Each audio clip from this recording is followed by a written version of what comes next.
మీకో విషయం తెలుసా? సరిగ్గా 3 దశాబ్దాల క్రితం జామకాయలన్నీ తెల్లగానే ఉండేవి. మరి ఇప్పుడు తెలుపు వాటితో పాటు పింక్ కలర్ జామకాయలు కూడా మార్కెట్లలో ఎక్కువగా కనిపిస్తున్నాయి. అసలు ఈ పింక్ కలర్ ఎక్కడి నుంచి వచ్చింది అనే డౌట్ మనకు రావచ్చు. అమెరికాలోని ఫ్లోరిడాలో పింక్ కలర్ జామ పండ్లు పుట్టుకొచ్చాయి.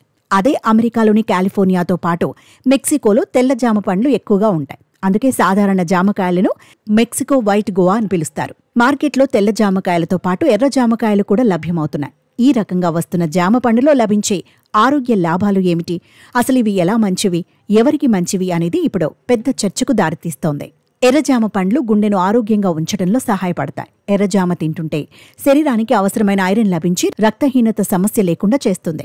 ఎర్రజామ తినేవారిలో ప్రోస్టేట్ క్యాన్సర్ వచ్చే ప్రమాదం కూడా తగ్గుతుంది. కంటి చూపు ఆరోగ్యానికి ఎర్రజామ మేలు చేస్తుంది. తెల్లజామకాయతో పోలిస్తే ఎర్రజామకాయల్లో రోగనిరోధక శక్తి ఎక్కువగా ఉంటుంది. సీజనల్ వ్యాధులు దరిచేరకుండా ఉండాలంటే ఎర్రజామకాయలు తింటుండాలి. ఎర్రజామ పండును మధుమేహం ఉన్నవారు కూడా తినవచ్చు. నిజానికి జామకాయల్లో 100 రకాలున్నాయి. వీటిలో ఎక్కువ జామకాయల చుట్టూ ముదురు రంగు ఆకులుంటాయి.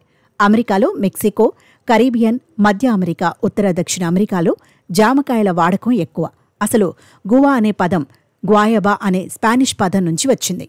కరీబియన్ గిరిజన ప్రజలు జామకాయల్ని తల్నో అని పిలిచేవాళ్లు. ఇక తెలుపు, పింక్ కలర్ జామ పండ్లలో ప్రధాన తేడా వాటి రంగే.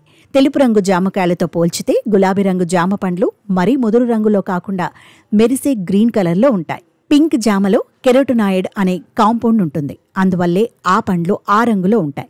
ఈ కెరోటినాయిడ్ ఉన్న పండ్లు రెడ్, ఎల్లో, ఆరెంజ్ రంగుల్లో కూడా ఉంటాయి.